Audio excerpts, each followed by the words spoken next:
Ya, halo sahabat Suasana Pedesaan Indonesia, kita jumpa kembali dengan channel yang selalu saja memberikan tontonan keindahan alam, wisata-wisata yang ada, begitu juga berita-berita dari desa khususnya di daerah Sumatera Barat.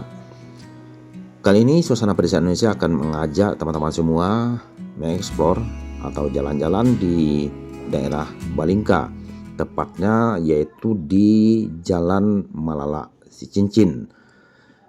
Di samping sumber alamnya yang melimpah, begitu juga keindahan alamnya yang seperti kita saksikan di saat ini. Di sini umumnya dipergunakan untuk area pertanian, dan ini adalah jalan dari Simpang Malala menuju Cincin. Jadi kalau Anda berada dari daerah Agam Barat menuju Padang, pasti jalan ini tidak asing lagi. Seperti ini ya teman-teman. Ada di sini komplek perkebunan atau perkebunan stroberi yang dikelola secara memadukan antara agribisnis dan wisata. Jadi bila datang kemari bisa menikmati stroberi dengan cara memetik langsung dari pohon stroberi itu sendiri. Jadi stroberi memetik sendiri. Itulah logo yang dipergunakan oleh para petani di sini. Dan di samping itu juga bisa kita lihat ya seperti ini teman-teman. Ada kebun cabai, kebun buncis. Ya seperti kebanyakan perkebunan yang ada di pedesaan. Namun ada satu hal yang sangat menarik sekali di saat kami berkunjung ke daerah Balingka ini, yaitu masyarakat di sini karena sumber mata airnya untuk melakukan penyemprotan hama, kemudian juga sarana air bersih dan lainnya, sumber matanya berada jauh di bawah area perkebunan ini. Jadi untuk menaikkan air menuju perkebunan ini diperlukan salah satu teknologi tepat guna yang dipergunakan petani di sini, yaitu teknologi hidram. Apa itu hidram? Hidram adalah satu teknologi untuk menaikkan air tanpa mempergunakan listrik. Jadi hidram itu adalah semacam pompa air yang langsung memanfaatkan energi sungai atau energi sumber mata air itu sendiri. Jadi sebelum kita melihat bagaimana nanti hidram yang ada di sini, kita nikmati dulu suasana perkebunan yang ada di daerah Balingka, yaitu di bagian Jalan Malala Sicincin. Di saat kami berada di sini, kami minta izin ya kepada Bapak pemilik kebun ini untuk jalan-jalan mengajak teman-teman Suasana Pedesaan Indonesia untuk menikmati keindahan alamnya dan juga suasana perkebunannya. Semoga saja tentu dapat memberikan tontonan dan hiburan kepada para penonton kami. Nah, di sini kami sempat singgah di pondok ataupun saung ya Bapak salah seorang petani kita di sini. Kami sempat di sini ngobrol-ngobrol, berbagi-bagi pengalaman khususnya tentang ilmu pertanian, tanaman cabai, begitu juga stroberi, dan juga kami di sini ya disuguhkan minuman kopi oleh Bapak ini, dan juga Bapak ini beliau bekerja atau memiliki usaha lain, yaitu usaha peralatan komputer. Tapi beliau lebih memilih untuk terjun ke pertanian dan juga berkebun, karena ya kalau di toko beliau itu mempercayakan kepada anggota. Menurut beliau ya, kalau kita berada di kebun seperti ini suasananya fresh, pikiran tenang, dan kita juga bisa berolahraga sambil menghasilkan cuan juga ya, seperti dengan hasil pertanian. Nah, sekarang kami boleh ajak untuk menuju tempat di mana dibuatnya hidram tadi. Jadi tadi kami telah sempat ngobrol-ngobrol bagaimana cara menaikkan air untuk menyiram tanaman, melakukan penyemprotan tanaman, dan juga memenuhi kebutuhan air di perkebunan ini. Dan inilah selang yang untuk dinaikkan air. Yuk teman-teman, ikuti terus perjalanan Suasana Pedesaan Indonesia mengeksplor daerah Balingka di saat ini, khususnya di bagian lereng Gunung Singgalang ini ya. Tentu karena daerah ini tepat berada di lereng gunung, tentunya suasananya sejuk, udaranya segar, pemandangan di sekelilingnya juga indah dan bagus. Ini ya seperti teman ya, bisa teman-teman lihat cabenya subur karena tanahnya memang sangat baik sekali untuk kita pergunakan untuk bercocok tanam di khususnya tanaman-tanaman sayuran. Ya oke teman-teman, kita turun ya. Kalau kami telah berjalan ya, lebih kurang sudah mungkin hampir sampai lebih dari 60 meter mungkin ya kalau kita turun. Jadi dari bawah ini nanti Bapak ini akan menaikkan air bersih menuju area perkebunan. Jadi kalau kami lihat aliran air dari naik itu cukup jauh. Jadi kami penasaran kenapa bisa sejauh itu dengan hanya mempergunakan energi dari air itu sendiri. Nah, seperti ini teman-teman, itu yang di bawah itu adalah sungai kecil, padahal itu sungai kecil. Jadi dengan mempergunakan pipa paralon, Bapak ini menyalurkan air dari sungai tadi dan membuat di sini bak penenang ya, kalau istilah dari PLTMH, perusahaan listrik tenaga mikrohidro. Nah, ini adalah bak penenang. Jadi air tadi dimasukkan ke bak penenang. Tujuannya di sini adalah agar nanti sampah dan lain-lainnya bisa kita saring terlebih dulu di sini. Kemudian akan disalurkan mempergunakan pipa. Pipa ini adalah dua sesi, yaitu pipa 3 inci, kemudian disalurkan selanjutnya mempergunakan pipa 2 inci. Ini tujuannya adalah untuk memperkuat energi dorong dari air itu sendiri, karena kalau kami lihat di sini tempatnya bukan begitu curam. Nah, setelah air tadi mengalir, air itu akan masuk ke dalam pompa hidram ini. Jadi secara ringkasnya di sini kami sampaikan juga kepada teman-teman, pompa hidram ini sebetulnya ada dua katup, yaitu katup pembuka dan katup menutup. Di saat air mendorong, itu katup pembuka akan terbuka dan air akan masuk nanti ke tangki yang hijau ini ya, masukkan ke tangki, karena di dalam tangki ini ada udara.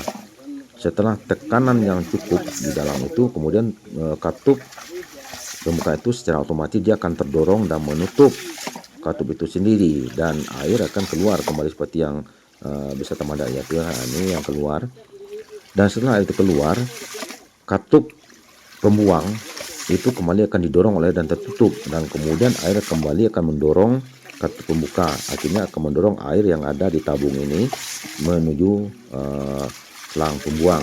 Jadi itulah secara sederhananya untuk pompa hidram ini. Walaupun pompa hidram ini kecil, tapi kalau kami lihat ya seperti ini teman, untuk daya dorong dari air ini cukup jauh, cukup kuat, karena pendakinya yang terjal. Bisa dengan alat sederhana ini sepertinya teman dikasih selang untuk menaikkan air. Dengan teknologi sesederhana itu bisa menjangkau menaikkan sumber air seperti ini sejauh ini.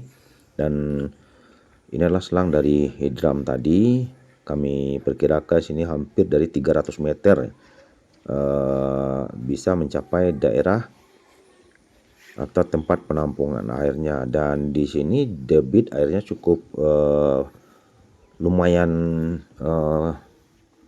tinggi, dan kami mengukur dengan mempergunakan dirigen 25 liter. Itu untuk mengisi 25 liter itu cuman 2 menit lebih ya, 3 menit itu sudah terisi. Itu kata bapak ini pompanya itu memang dibuat masih kecil, karena memang kebutuhan air dari sini cukup hanya tidak sebegitu banyak. Nah ini teman, jadi kalau menurut hemat kami, tanpa mempergunakan energi listrik bisa menaikkan air sebegitu kuat. Jadi inilah semacam teknologi yang mungkin cukup membantu khususnya petani-petani yang membutuhkan air dan sementara sumber airnya berada jauh di lokasi area pertanian. Oke teman-teman, kita coba dulu, kita telusuri. Di sini ada juga ditanam, kalau kami menyebut di sini lado patui atau cabai rawit. Silakan ya ditulis di kolom komentar di daerah Anda apa namanya ya, cabai rawitnya besar-besar. Dan di sini juga perawatannya lebih sedikit ringan ya dibanding kalau kita menanam cabai keriting. Nah, teman-teman yang baru saja menemukan channel ini, silahkan saya di like, di subscribe channelnya agar kita bisa saling sama-sama berbagi informasi. Baik teman-teman, kita telusuri apa saja ya yang ada di area perkebunan Bapak ini. Dan ini ada yang tahu buah pepino ya. Juga boleh tanam di sini, dan kami juga boleh beri kesempatan sama Bapak ini untuk mencicipi buah pepino ini yang sudah matang. Oke teman-teman, dan ini juga ada terong virus. Terong virus ini cukup baik untuk kita pergunakan sebagai untuk meningkatkan trombosit darah.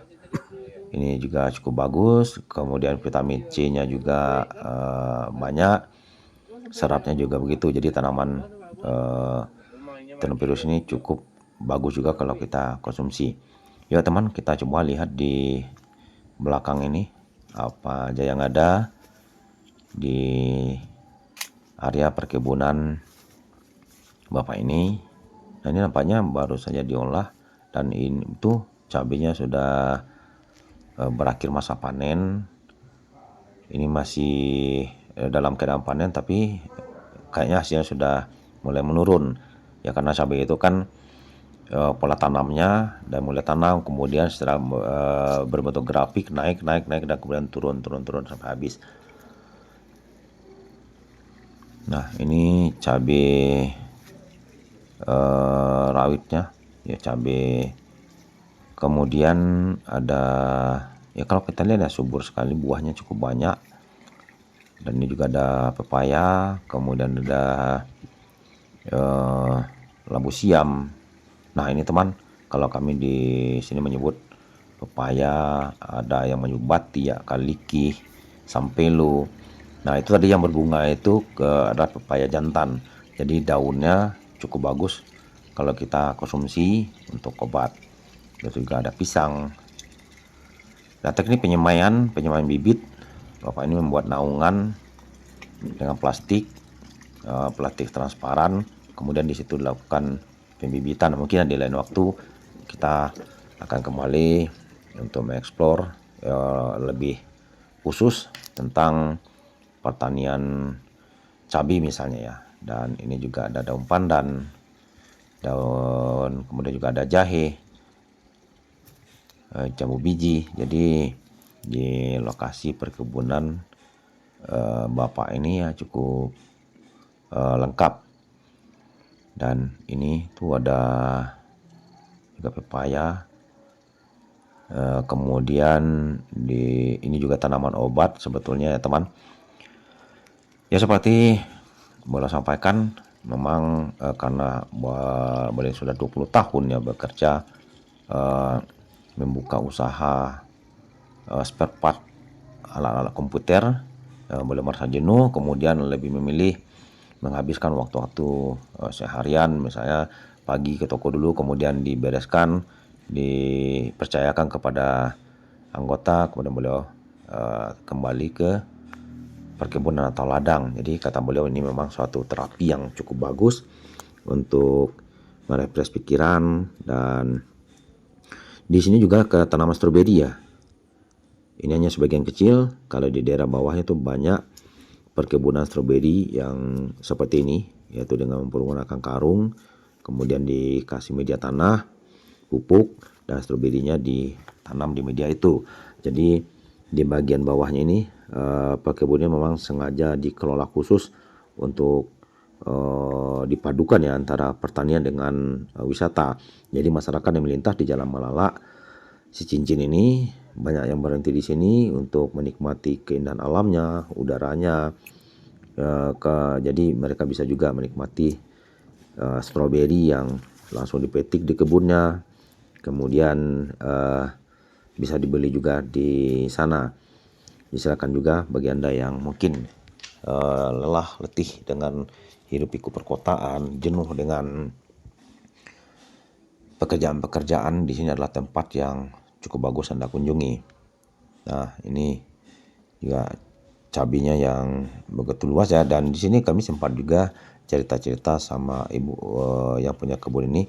Panennya itu sekali 2 hari ya, sekali 2 hari kita panen, karena cabenya dipanen tidak ditunggu menjadi matang merah, jadi harus sebelum itu kita harus melakukan panen.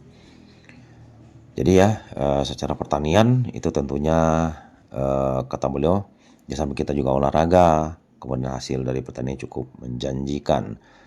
Ya, sekali lagi teman-teman, jangan lupa di like, di subscribe juga channel ini. Semoga teman-teman semua merasa terhibur, merasa mendapat manfaat dengan video-video yang telah kami suguhkan. Begitu juga banyak tentang daerah-daerah meninjau dan juga tempat-tempat kampung lahirnya para pahlawan. Itu telah kami upload di video-video yang sebelumnya, silakan juga diulik-ulik ya. Nah, beginilah suasana alamnya. Ya, alam yang sangat sejuk, indah, dan menyenangkan. Oke teman-teman, mungkin sampai di sini dulu perjumpaan kita di kali ini. Sampai jumpa dengan video-video keindahan alam dan suasana pedesaan lainnya. Terima kasih tentunya bagi Anda yang telah tetap setia bersama channel Suasana Pedesaan Indonesia. Sampai jumpa. Assalamualaikum warahmatullahi wabarakatuh.